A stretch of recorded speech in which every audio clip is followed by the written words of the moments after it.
A guy named Daniel, he lives in Canada and he owns his own cleaning company. And back in 2015, he was looking for a unique way to advertise his business. And there was going to be a local community parade, and he thought that would be a really, really excellent place to advertise his business because a lot of places advertise. But he didn't want to do the normal thing of setting up a table or handing out giveaways or different things like that. Instead, he decided to go in a very different direction. Instead of any of those normal things, he decided to fly over the parade in a lawn chair. Like if you've ever seen the movie Up, where an elderly man attaches balloons to his house and floats away, I mean, that's fiction. But Daniel actually did that in reality, not to a house, but to a lawn chair. He tied 100 helium balloons to a lawn chair. He sat in it, and it lifted him above the parade as a banner advertising his business flew behind him, and he got airborne. He went about 14,000 feet in the air. At one point, a 747 jet flew underneath him. He realized once he got in the air, he didn't know how to steer. He hadn't thought that far through, and so he never actually got to the parade. And after about an hour of floating in the air, after he was about 6 miles away from the parade, he started getting kind of scared because the wind started blowing him around, and he felt very, very unsafe. So once he got a little bit closer to the ground, he unbuckled himself from the lawn chair and fell down to the ground. I believe he rolled his ankle or broke his ankle. He got hurt in some kind of way, and then he was arrested. And Daniel, who eventually got a nickname. The news people started calling him the Balloonatic. Daniel eventually had his day in court for apparently not getting permission to fly a lawn chair over a parade. And in court, the judge handed him a $20,000 fine.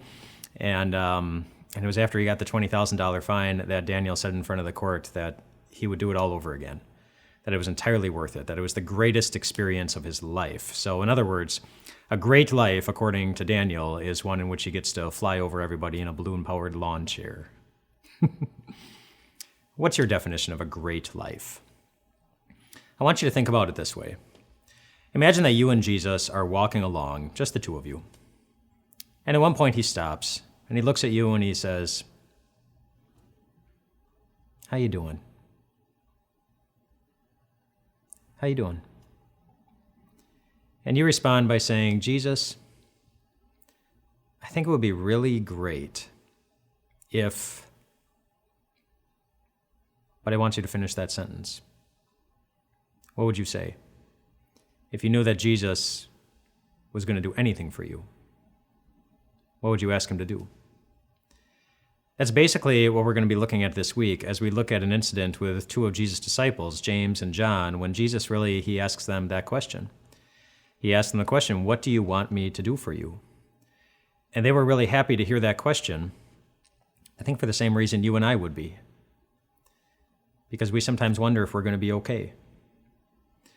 I don't know what was on their minds that day when Jesus talked to them, but maybe you wonder if your marriage is going to make it. Maybe if you wonder if your kids are going to keep their faith. Maybe you wonder if the cancer is going to go away. Maybe you wonder if your life is making any kind of real difference or if anyone's going to miss you when you're gone.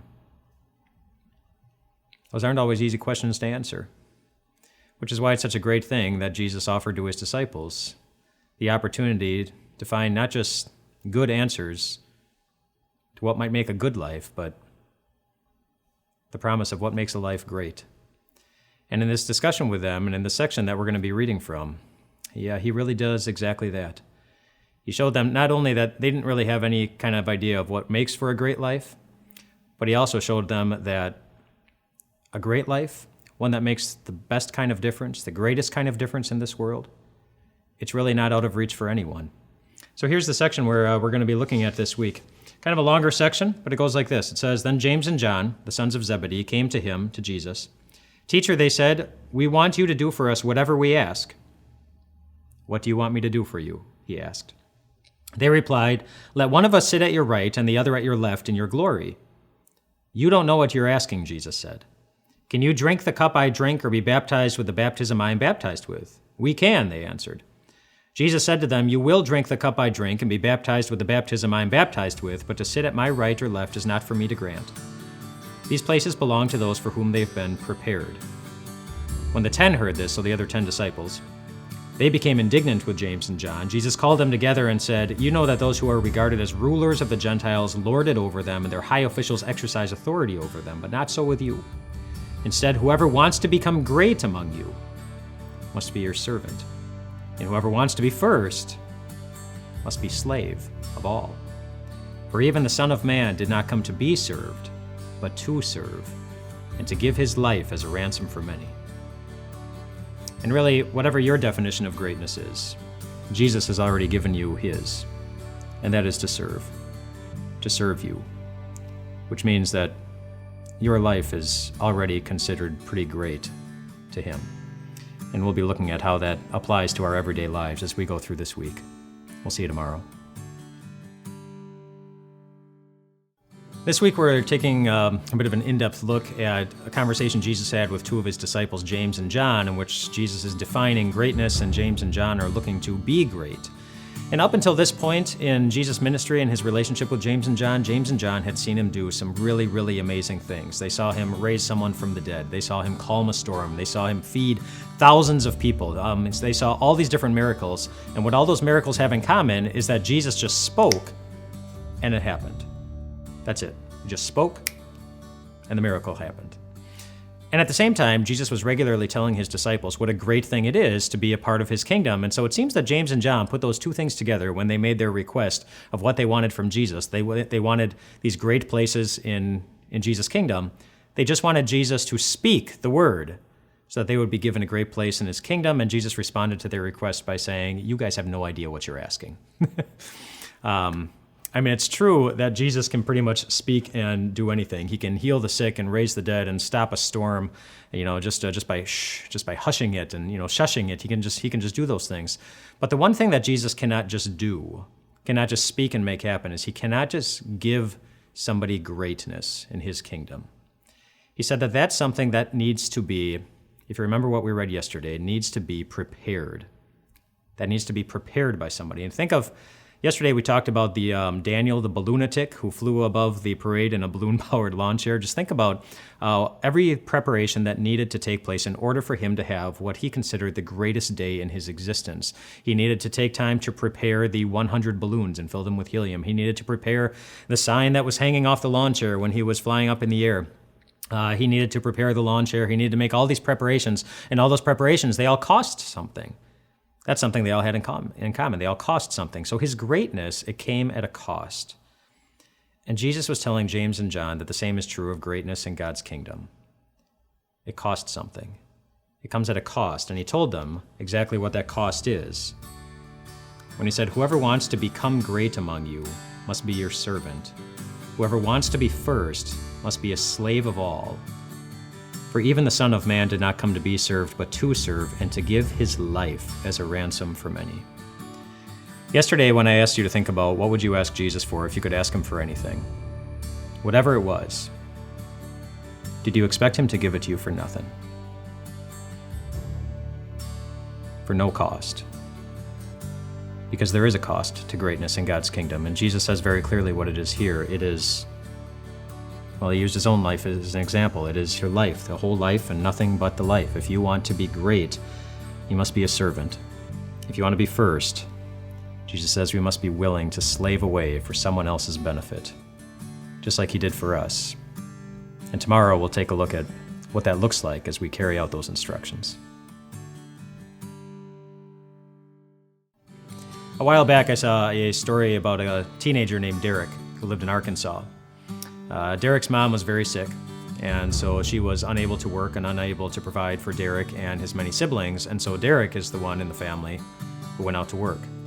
He worked at UPS and earned $11.90 an hour just loading and unloading boxes. And the UPS plant where he worked was 5 miles away from his house, but because he didn't have a car and there was no public transit, he walked to work every day and back home again, making the 10-mile round trip day after day after day, walking, getting up early enough for a shift that always started at 4 a.m., and he was never late. Derek's story is just one of the many stories, one of the many examples that you could find in the world of the type of attitude that Jesus is describing in the section we're looking at this week looks like. An attitude of service. And that's what Jesus considers great. And Jesus says it's not an attitude that should just sometimes dictate what we're doing, but it's the only attitude that should dictate what we're doing. And think about what that means. If my only goal is to serve, then that means I should never be concerned at all about whether or not I'm going to be rewarded for doing that. If my only goal is to slave away for someone's benefit, then that means that I should never be concerned about gaining any type of higher status, which means that my happiness and my satisfaction should never go up and down based on how many people like me or notice me or appreciate me or tell me that I'm doing great things for them. If my only goal really is to use my whole life for everyone else's benefit, that means I should continue to serve people even when they hurt me, even when they don't consider how their actions are going to affect me. That's the attitude of Jesus. In the book of Philippians, it says this. The expectation is your attitude should be the same as that of Jesus Christ. That's what it says. That's what greatness looks like. That's the kind of life that Jesus says makes the greatest type of difference. And tomorrow we'll talk about why that's sometimes a hard attitude to put into practice.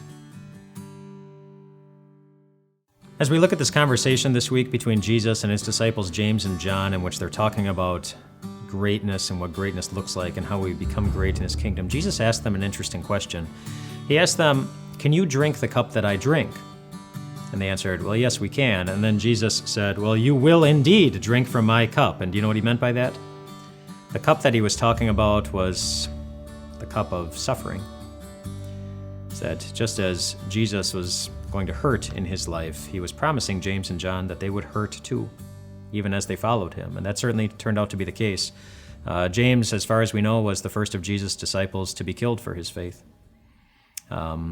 John, he wasn't killed early on as a young man for his faith. He went through a lot of torture. He went through some imprisonment. He was whipped. He was beaten, and then he lived out his last days in a lonely island prison.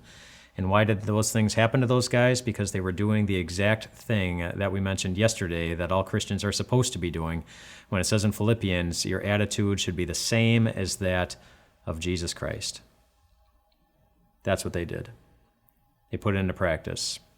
And it wasn't always easy for them to do that. And that's really the responsibility for all of us. We have a responsibility as Christ followers to show the world the attitude of Christ, no matter how hard that sometimes is for overworked moms and for overlooked dads and for ignored spouses and for friends and neighbors and coworkers and strangers who sometimes wonder why they should keep trying to show love and show concern for others who don't seem to be returning the favor. But since Christians really are the only people in the whole world who can show the world the attitude of Christ, then we also need to recognize what will happen if we don't do that. If we go through life looking to be served before we look to serve, if we go through life looking to receive before we look to give, if we go through life asking ourselves constantly, what's in it for me, before we decide to do something nice for a friend or enemy, then we're really robbing the world of, well, we're preventing them from seeing what a beautiful thing the attitude of Christ really is, who also knows how hard it is to serve and to give. And yet he did. He did. He served and he gave his whole life, one precious drop of blood at a time, so that anyone who has ever had the goal of being loved or forgiven or great in God's kingdom could know something really important, that you actually already are. You already are those things, simply because he came and he gave, so that you could walk through life knowing that your place in the greatest kingdom of all, where every last tear is wiped away, is already your possession. And that greatness came at a cost. It did cost something. It just didn't cost you anything. Jesus paid that full cost, all by himself, when he gave his life, which means for you, what the impact that has on the rest of your life is this. You can stop working so hard to try to find something that Jesus has already prepared for you, and something that Jesus has already given you. And your job in life is simply to enjoy being great in God's kingdom. And we'll finish up tomorrow by taking a look at what that looks like in your life. Do you remember Derek? Earlier in the week, we talked about Derek, the teenager who walked the 10-mile round trip to and from work every day to take care of his family. Well, there was one day after he had been on the job for a while that his supervisor told everyone to stop what they were doing and gather around for a few announcements, which wasn't all that unusual. But something unusual happened at the end of those particular announcements that day, where he got through his announcements and then he turned and he looked at Derek and he said, "Derek, we don't want you walking to work anymore, buddy." And then he reached in his pocket, took out a set of keys, tossed it to Derek, and told him that everyone there had pitched in to buy him a car, and also pitched in enough to cover his auto insurance for the first year.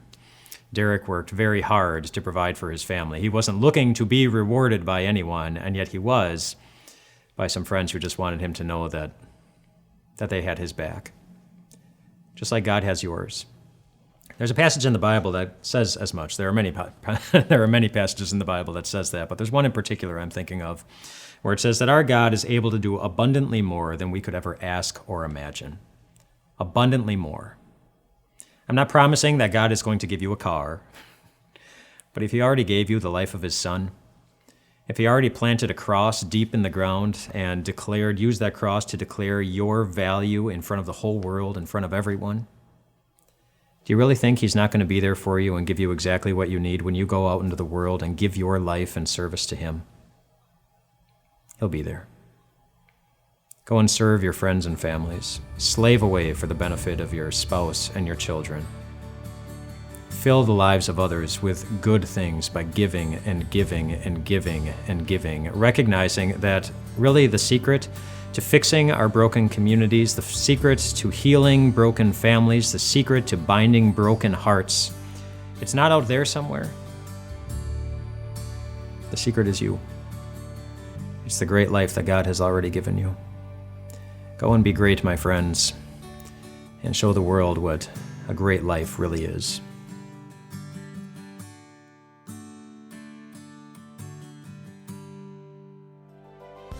Hey everyone, Pastor Mike here from Time of Grace. Hey, thanks so much for taking your time to listen to this message.